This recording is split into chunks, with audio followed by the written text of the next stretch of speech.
반갑습니다.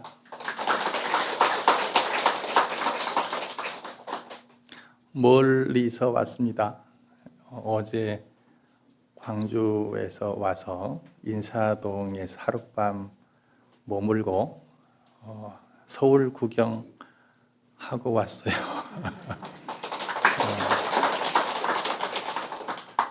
무상사에서 이렇게 공부를 하게 돼서 무척 반갑고요. 무척 반갑습니다.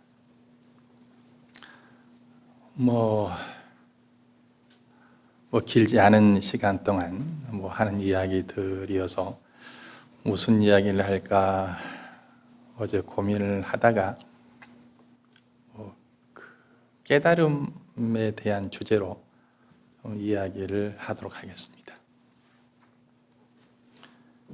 제가 질문을 할 거예요. 대답을 크게 하세요. 학생을 가르치는 사람을 우리는 이름지어 뭐라고 하죠? 자, 그러면 환자를 치료하는 사람을 우리는 뭐라고 하죠? 그러면 무엇을 하는 것을 이름해서 깨달음이라고 할까요? 아는 거? 역시 서울 보살님들이라 현명하십니다. 너무나도 많이 이야기되어져서 너무나도 식상할 수 있는 주제가 깨달음이라는 주제입니다. 그 깨달음이라는 것을 부처님 나라에서는 뭐라고 하죠? 보디라는 말을 써요. 보디. 그걸 중국에서 소리 나는 대로 번역을 해서 뭐라고 하죠? 보리라고 하죠. 보리살타 할 때 보리. 뜻으로 번역을 하면 각이라고 하죠. 깨달을 각자. 그래서 보리, 각 이렇게 번역을 하는데요. 이 보디의 뿌리가 뭐냐면 부드라는 어근인데 깨어나다라는 말, 깨어나다. 그래서 깨어나는 것을 깨달음이라고 해요. 그러면 무엇으로부터 깨어나는 것 같아요? 불교에서 무명이라고 하죠. 무명으로부터 깨어남 그러는데 현대어로 바꾸면 고정관념이라고 할 수가 있습니다. 많은 게 있죠.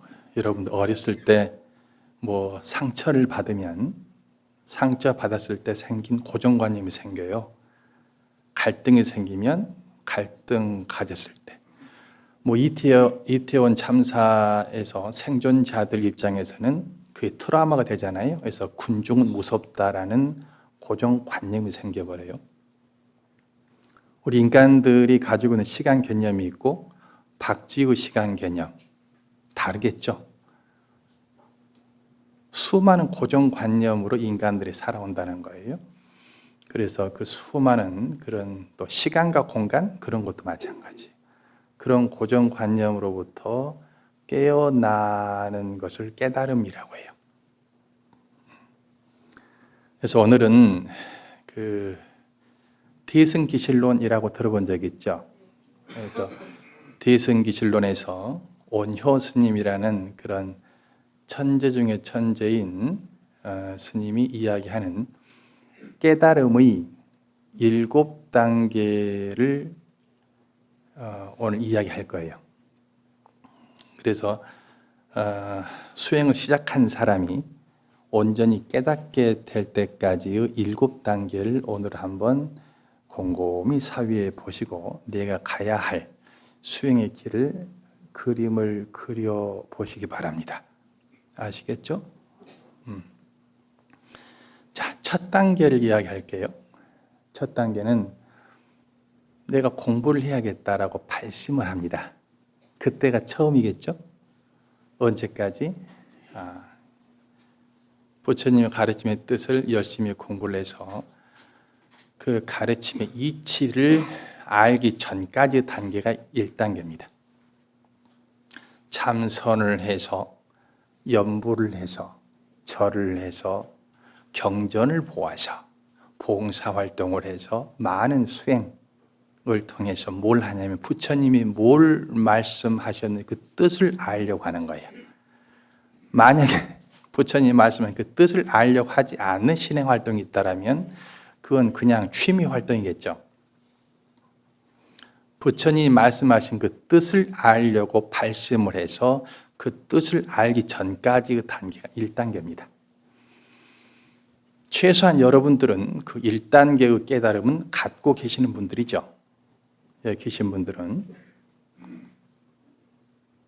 자, 이제 2단계를 말씀드릴게요. 2단계는 그렇게 많은 수행 방편을 통해서 공부를 해서 이제 부처님이 무엇을 말씀하셨는지를 이해한 단계가 있어요. 그 단계를 전통적으로 우리는 그걸 도노라고 합니다. 도노 전설 도노. 그 깨달음. 그것은 온전한 깨달음이 아니고 수행의 방향이 잡힌 상태입니다. 남방에서는 뭐 수다원, 수루, 그 흐름에 들다. 이제 수행자로서 절대 이제 방황하지 않는다는 거예요. 이 수행, 저 수행 막 하다가 어떻게 해야 되지? 라고 하는 게 아니고 이제 수행할 수 있게 됐어요. 그리고 죽어서 태어나더라도 그 흐름에서 벗어나지 않게 된 지점이 있어요. 그걸 도노라고 하고 방황이 끝난 지점이라고 합니다. 그 단계가 되면 부처님의 가르침의 뜻을 이해했다고 해요. 그리고 그 상태가 된 사람들은 본인이 압니다. 내가 수행하는데 인생을 살아가는데 이제 방황하지 않게 됐구나를 알아요. 그렇게 온전히 아는 것은 죽어서 환생하더라도 잊어지는 게 아니에요. 왜냐하면 그 도노라는 그 경계의 내용이 뭐냐면 신통방통한 것이 아니고 과거의 트라우마나 미래의 욕망에 홀리지 아니하고 지금 여기 내 눈과 눈의 대상, 귀와 귀의 대상, 내 감각기관과 감각기관의 대상으로 내가 지금 여기서 존재하고 있다는 것을 온전히 알고 이 자리가 수행처인 줄 온전히 이해한 사람이 도노한 사람이에요. 근데 끊임없이 부처라는 개념을 짓고 수행 경계라는 개념을 짓고 어떠한 뛰어난 어떤 경계를 개념을 지어서 그 안에 빠져버려요. 그래서 또 방황을 합니다. 도노가 뭐냐면 가장 평범한 일상 속에서 내 감각기관이 작용하는 지금 이곳에서 비로자나 부처님을 칭견하고 해탈 성불한다는 것을 추호도 의심 없이 이해하게 되면 그걸 도노라 그래요. 그 사람의 눈빛은 항상 안정되어 있습니다. 하늘이 무너져도. 자, 이 경계에 가신 분들이 여기도 있을 수 있어요. 자, 그렇게 되면은 그 사람은 말하고 행동하는 것이 항상 지금까지 쌓아왔던 업을 참회할 줄 압니다. 참회하고 말과 행동을 바르게 하려고 노력을 합니다. 그래서 몸과 마음을 바르게 하려고 노력을 해요. 그리고 그 사람이 수행하는 겉모습은 어떤 모습이냐면 참 바보 같은 사람이에요. 왜 경쟁사에서 이길 수가 없거든. 바보 천치 같은 식이야. 도노를 막 한 사람들은. 그게 두 번째 단계예요. 그 단계에서 수행하시는 분들이 있어요. 참 바보같이 보여요. 맨 저. 이기려고 마음을 내지 않으니까. 그렇다고 해서 능수능란하게 사회활동도 되는 게 아니야. 자, 이제 세 번째 수행 단계를 말씀드릴게요. 자신의 몸과 마음을 다스리다 보니까 어느 순간 이걸 알게 되는 거야. 30명 가운데 11번째의 사람이 어느 순간에 나머지 29명 때문에 네가 존재한다는 걸 깨달아.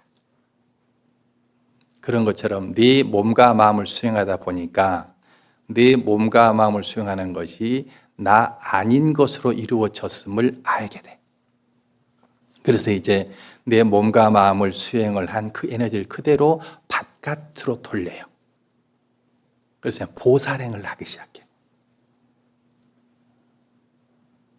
그래서 두 번째 단계 때 그렇게 바보같이 보였던 사람이 그 수행의 힘을 바깥으로 돌리니까 마치 미운 놀이 새끼가 하게 되어 나르듯이 일반인들이 따라갈 수 없는 지혜가 나와. 큰 불사도 하고 큰 포교도 하고. 그 단계가 세 번째 단계예요. 네 번째 단계를 설명드릴게요. 계속 이제 역량 있게 보살행을 한단 말이야. 근데 아직까지 남아있는 것이 뭐냐면 내 몸과 마음을 따로 수행하고 내가 타인에게 보살행한다라는 그 나다 남이다라는 생각이 아직 있어. 근데 정말 마음을 비우고 보살행을 하다 보니까 어느 순간에 내가 보살행을 하는지 저가 나에게 보살행을 하는지 분간이 안 가는 경계와 그게 네 번째 단계예요. 그 사람은 내가 누구에게 준다는 생각 자체가 없어. 그냥 보살도를 하는 거야. 이제 그것이 완성되는 단계가 있어요. 아까 이해한 단계와 실천하는 단계와 자타가 무너진 단계를 합해서 우리는 삼현보살이라고 그래요. 이건 현자의 단계란 말이에요. 그래서 이제 자타의 경계가 툭 끊어져요. 이제 툭 끊어지는 순간 현자의 단계에서 성자의 단계가 되는 거예요. 이게 다섯 번째 경계입니다. 이 다섯 번째 경계는 자타의 개념이 끊어졌는데 내 의식상에서 끊어져. 의식상에서. 의식의 수준에서 자타 경계가 떨어져 성자라고 하는데 성자가 되면 이제 십지보살이 되는 거예요. 초지 환희지보살이 되는 건데 그 경계는 의식상으로는 나다 남이다라는 생각이 없어요. 그래서 성자죠. 근데 숙면을 취할 때나 잠재의식이 올라올 때는 놓쳐. 미세한 자아의식이라고 하죠. 그 미세한 나다라는 의식이 아직까지 간섭을 해요. 그것들이 이제 성자, 십지보살이 수행하는 경계입니다. 그래서 이제 십지보살이 되어서는 자타의 경계가 떨어진 상태에서 수많은 보살행을 하게 돼요. 내가 무엇인가를 했다라는 상도 내지 않아. 사랑과 자비로 가득한 사람이죠, 성자들은. 사면보살들은 그런 경계를 증득하려고 자타 개념을 무너뜨리고 있는 사람들이고, 그래서 사찰에 가시면 불이문이라고 있죠. 그 자타의 경계가 끊어진 경계인데 그 경계가 이 사면보살, 현자의 단계에서 성자의 단계로 들어가는 걸 상징하는 거예요. 그래서 불이문에 들어간 사람들은 자타의 경계가 끊긴 상태에서 자비와 사랑을 베풀 수 있는 사람이에요. 그를 성자라고 해요. 성자가 수행하는 단계는 뭐냐면 잠재의식에 있는 미세한 자, 좀 어려운 말을 하면은 유식에서 마나스, 말라시게 단계. 미세한 자아를 닦아내는 단계예요. 이건 어떻게 하냐면은, 어떻게 수행하는 거냐면은, 자기하고 만나는 모든 인연들의 목숨을 아끼지 아니하고 끝없는 보살행으로서 그 공부를 하는 거예요. 그런 성자들 얼마나 아름답겠어요. 그 성자들이 십지에서 초지에서 칠지 보살 때까지 그런 수행을 해요. 칠지에서 다 끝나 이제. 그래서 팔지 보살이 되면 이제 부동지라고 해가지고 아니 불자 움직일 동자에서 옛날에 오뇨 스님을 팔지 부동지 보살이라고 우리가 많이 여기고 있습니다. 거기에서는 미세한 자아의 장애까지 다 끊긴 경계예요. 자, 이것이 5번째 경계라고 했어요. 이제 6번째 경계를 말씀드릴 거예요. 그런 자아라는 의식이 나오기 시작하는 최초의 초상이라는 게 있어요. 처음 초자, 모양 상자. 초상. 초상을 끊는다라고 대승기술에 나와요.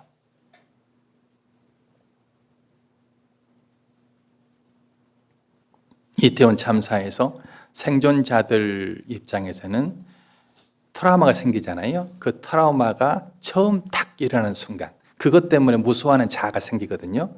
무서워하는 자아의 최초의 초상을 팔지 구지 십지에서 봐요. 그래서 팔지 구지 십지에서 올라오는 그 초상을 극복을 해요. 그것이 6번째 단계의 수행이에요. 그리고 나서 완성이 되면 그를 등각, 묘각, 부처님이라고 불러요. 자, 이렇게 7단계를 빠르게 이야기를 했죠. 자, 다시 한번 정리를 쭉 할 테니까 기억을 하시 바랍니다. 첫 번째 수행 경계가 뭐라고요? 발심을 해서 부처님의 말씀을 이해하려고 노력은 하지만 아직은 알지 못해. 많은 수행자들이 그런 경계 안에 있죠. 아직 그들의 눈빛은 뭔가를 갈구하고 있어. 구하는 마음으로 가득해. 그것이 올력이기도 하고 욕심이기도 해요. 하지만 그 경계의 수행자들은 눈에서 뭔가를 계속 갈구해. 그 수행자들이 첫 번째 단계 수행자들. 십신보살의 경계라고 해요. 그 다음에 두 번째가 이제 알게 되는 경계. 이해를 했어요, 이제. 이해를 한 것이 뭐냐면 치달려 가는 것이 지금 여기로 돌아올 줄 안다는 거예요. 어디로? 내 감각기관과 대상. 지금 희연나오로. 그걸 안 사람들은 죽어서 윤회를 하더라도 더 이상 밖으로 치달리지 않아요. 이게 작은 일이 아니에요. 이게 보통 도노 점수할 때 도노의 경계가 이 경계예요. 작은 일 같지만 작은 일이 아닙니다. 이것을 서양 철학에서는 이 경계를 깨닫고 그걸 펼친 사람들이 있어요. 실존 철학이라고 있어요. 하이데거 사르트르. 히언나우에서 실존적인 삶을 이야기하는데 그 경계가 우리가 말한 도노의 경계예요. 지금 여기서 삶이 실존이거든. 그게 도노자리고요. 조금이라도 깨달음을 그림 그려놓고 찾아가는 사람은 아직 헤매고 있는 사람이에요. 깨달음은 그림이 아니고 지금 여기 나의 삶이에요. 이 삶을 혐오하고 뭔가 좀 더 청정한 곳으로 나아가려고 하는 순간 이미 그 사람은 도노의 경계에서 벗어나고 실존적이지 못한 사람이에요. 그럴 줄 아는 사람은 환생을 해도 잊어버릴 수 있는 게 아니에요. 혹시 그 경계에 못 드신 분들은 오늘 제 이야기를 뼈아프게 들으셔야 됩니다. 그래서 지금 여기서 수행한다라는 걸 알았어. 그 다음 그 경계가 오면 그 사람은 항상 부끄러운 마음을 내. 내 몸과 마음이 까르마라 가득하거든. 그걸 눈치를 채거든. 항상 참여하는 마음으로 살게 돼. 그 자세가 돼.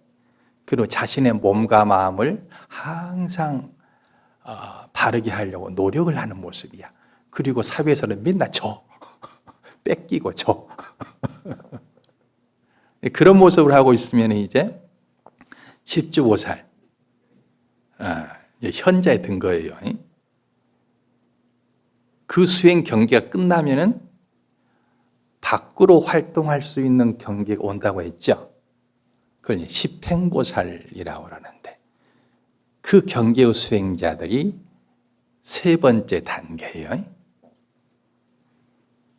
자타가 무너지기 시작한다고. 그래서 내가 누구에게 주었다, 내가 누구에게 당했다, 그런 유치찬란한 망상들이 떨어지기 시작한다고. 그 경계가 된 사람을 보면 우리는 환희심이 나요. 아버지를 만난 듯, 어머니를 만난 듯. 대자대비 관세음보살의 그런 모습들이죠. 자타가 끊어지는 그 마지막 경계가 있는데 그 10회양이 끝나고 십지의 초지 환희지 보살로 넘어가는 단계. 이게 세 번, 하나, 둘, 셋, 네 번째 단계가 자타가 무너진 불의를 완성하는 단계. 불의가 완성이 되면 그것이 이제 다섯 번째 십지보살, 초지에서 칠지보살까지 경계가 나온다고 했어요. 그것은 미세한 말라식의 경계의 미세한 잠재의식, 무의식에서 나오는 그 정도. 그래서 그들은 초지에서 칠지보살들이 수행하는 경계를 보면 참으로 아름다운 사람이죠. 끝없이 베풀면서도 끝없이 지혜로워. 상도 없어. 그러면서 그 잠재의식, 그 조금만큼 남아있는 그 까르마를 내려놓으려고 끊임없이 노력해. 그래서 이렇게 말하는 이놈은 누구인고, 이렇게 행동하는 이놈은 누구인고, 단지 그 화두만 들면서 보살행을 하게 돼요. 그 경계에서 화두선이 있어요. 십지보살의 단계에서. 진정한 화두선은 십지보살의 단계에서 되어져 있습니다. 그렇게 화두에 들어가게 되면 그 화두 삼면은 너무나도 행복하죠. 그 수행 경계가 지나고 나서 여섯 번째 단계가 이제 초상을 보는 단계라고 했죠. 모든 까르마의 출발선을 팔지, 구지, 십지에서 봅니다.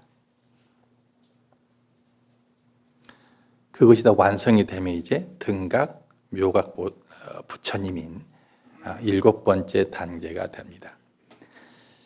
제가 출가를 해서 그 순천 송강사에서 대승기실론 능엄경 그 사교 과정을 했던 것 같아요. 그래서 그 대승기실론을 너무나도 환희심 있게 보았던 것 같습니다. 지금 세월이 지난 이때까지도 그때의 대승기실론의 가르침은 잊을 수가 없는 거죠. 그래서 그 대승기실론에서 그 메시지를 우리 무상사에서 여러분들에게 어려운 말을 되도록이면 쓰지 않고 최대한 쉽게 일곱 단계로 소개를 해드린 거예요.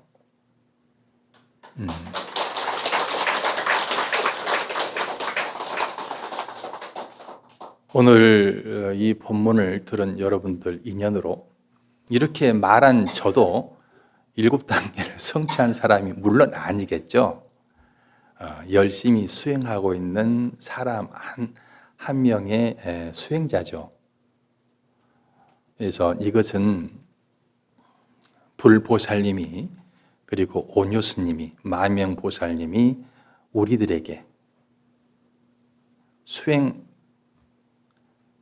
수 있는 지도를 남겨주신 거예요. 오늘 이 이야기를 마음속에 잘 새겨 듣고 성부나 등강묘각의 부처님이 되는 그 날까지 정진을 잘 하셨으면 좋겠습니다.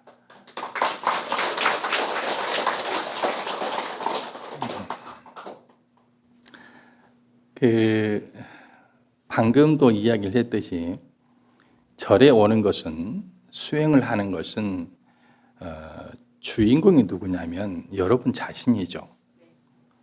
그래서 절에 오시면 여러분 자신이 행복해지고 여러분 자신이 해탈해 하려고 하는 것이지 불교 문화 생활만 해서는 안 된다.